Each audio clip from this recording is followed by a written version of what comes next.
All right, hello and good morning, everyone. I am Erika from ICUC.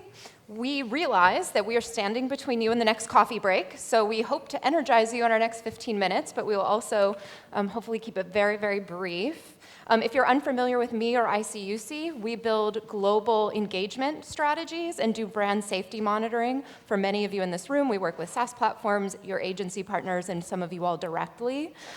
Digital transformation, when you're on the agency side, is something we're again, for many of you, we've been around the block, we've seen a thing, we've been doing this for 20 years, so really love this topic, and I'm very passionate to be here today.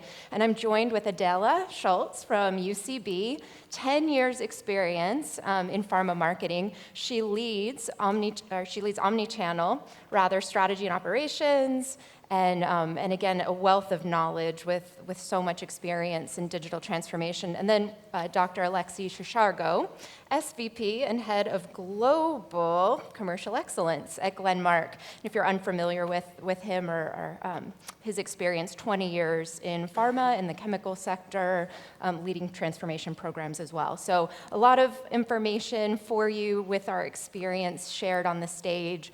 Again, we're really excited to build on the last session and talk about the complexities of digital transformation, budgets, pilots. That seems to be a hot topic, among other things that make digital transformation so complex for all of us in the room.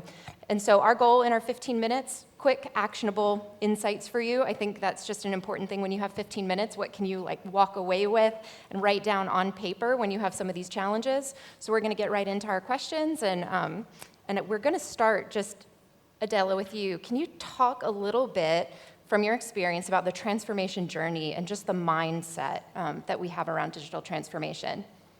Yeah, sure. Thank you very much. I don't know if the micro, can you hear me well? Yeah. No? Now? Better? Oh. All right. Help? I think it's all messed up.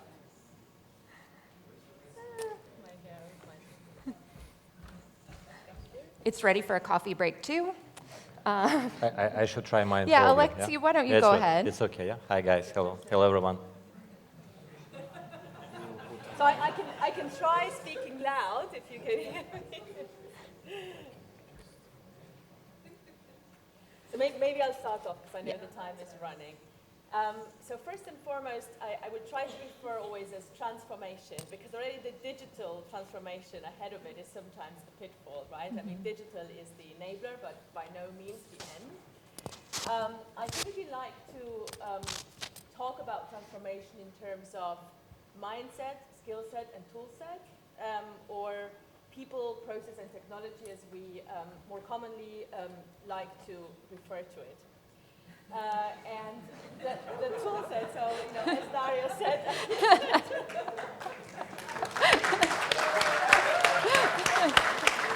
getting there. I don't want to see my hair right now, but I hope it's okay. All right, good.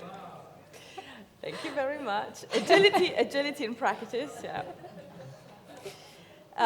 So as Dario said at the beginning, we don't want to talk about technology and the tool set, and indeed, it's a very important one. It's not an easy one, but it's the easiest, right? So adopting enterprise technology, insourcing capabilities from everything that we're doing with agencies to have it done internally. But it's foundational for a lot of other things to come, right? Such as the critical first-party data that is pivotal for having a good customer understanding. But again, tool set technology is the easiest.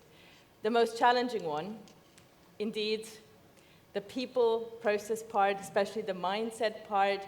And I would say for those companies that are already sort of, quite advanced in their journey of transformation, what I still see as a challenge is to go from pockets of excellence or, the new ways of working, trying to not say digital, new ways of working, being sort of a nice to have, to them being really an integral part of the business strategy and execution, of the brand strategy and execution.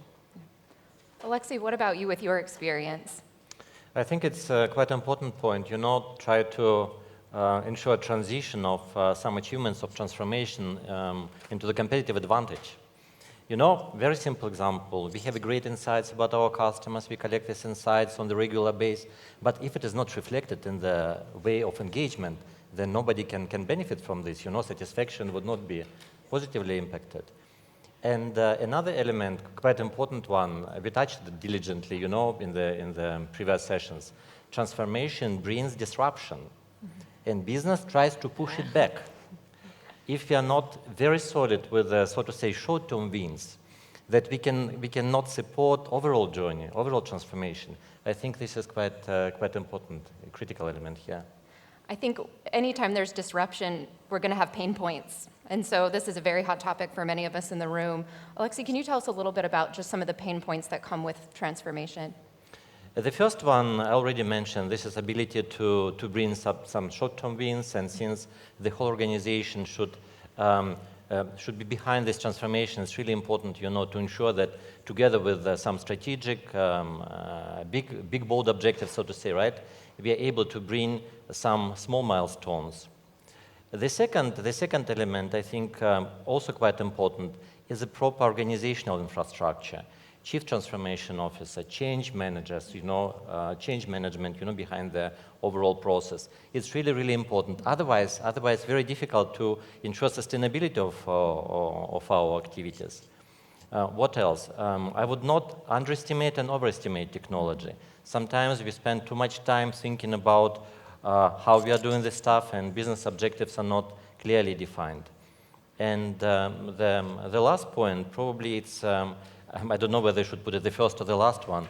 It is alignment around senior management. It is a process with some investments. It's a process which requires quite a lot of persistence from the organization. And I think that without clear alignment among senior management in the companies, it's very difficult to ensure that we do not give up somewhere in the middle, stop it, and do something different, you know, because not always we can do, we can change, we can upgrade, improve our process in the way how we would like. You know, there are several tries usually. I think that's a really good point around stakeholder alignment. We're seeing, on the agency side, we're seeing a lot of challenges with terminology. Everyone's using different terminology across different departments, different franchises, and that has really, I think, hurt a lot of the alignment, at least from what we can see. So if you can lead that in your programs and you can help bring that terminology, that's something that seems to bring a lot of success to some of the partners we work with. So a great point. Adela, what about you? Pain points. You're doing transformation work right now. What are some of your pain points? Yeah, so I've been starting doing transformation work in 2016, and it's always, yes, I mean, there's a constant of what the difficult points are, and very much aligned with what you said, but to not repeat. And building also on the previous panel, one of the biggest ones is unlearning, right? So our legacy in pharma. And so approaching, you know, new problems and new ways of working with old mindset and old solutions. And that's the most difficult one because you don't even realize it, right? So it's this hidden pitfall, and it can go from everything, you know, content management to you know, the way you sort of, you know, try to design reporting solutions. It can be across the board, and it's this hidden thing that you often don't even see because people are committed, they want to make it work, but it's with this old mindset. Also, and I think you hinted a little bit towards it, is not having necessarily the trust in the new ways of working. So the old go-to-market model in pharma, it's what worked for decades, and especially in times of, you know, high pressure. We talked about launches, when everybody's really stressed, you know, you need to deliver, you need to make it happen. You do tend to, it's human, to just refrain back to what you believe you know and what, based on the past, you believe it works. So that's where the new ways of working are sometimes a challenge and not easy, right? So I always give the example to my leadership even of Leroy Merlin.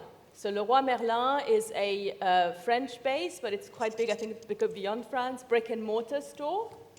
It's a story, by the way, from Think with Google, from the Think with Google newsletter. So they have, at some point, realized that 85% of their sales are done in store. So they were thinking, well, so what does that mean for my digital business transformation, in which we already invested quite a lot? You know, what does that mean? Is it relevant for us? And then by doing, but they are retail, they started all of this much before us, by doing a very sophisticated assessment together with, I think it was Google and Amazon ABS and whatever, so it wasn't easy, it wasn't straightforward, they identified that actually 65% of those 85% in-store sales were actually directly linked to an online journey. So it was just a purchase that was done in-store. So, see, but we are obviously, oftentimes pharma is not yet at that stage to be able to assess, so that's where the question comes around the impact.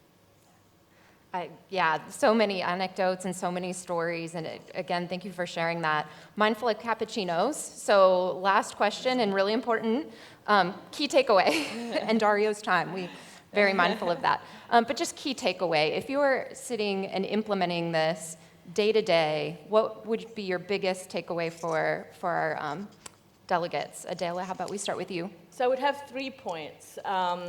One is being effective in transferring the transformation narrative, mindset goals from this cockpit of the Digital Transformation Center of Excellence, or whatever different titles the different companies have, to mainstream, to leaders across the organization.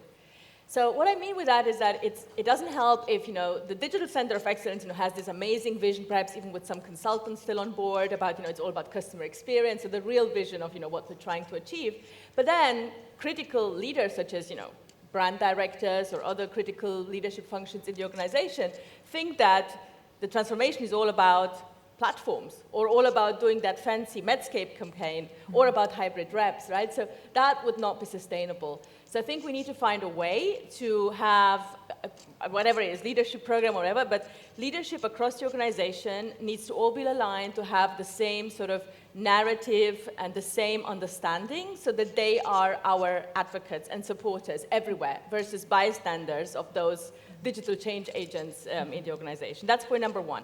Point number two is, as we're looking, I think it's important that we assess sort of the critical business performance measurement templates and forums that we have in the organization, and we consciously check how are the new ways of working reflected in that. Whether it's launch readiness review templates, is the new ways of working just the last section at the end, or not mentioned at all, or is it part of the whole thing? When it comes to segmentation, for example, segmentation exercises, are we just focusing on the old traditional field force segmentation? Again, when all of this is done, the serious business talk, we're then going to, well, this is what we're doing in Omnichannel as an example, or similar, scorecards, business performance scorecards.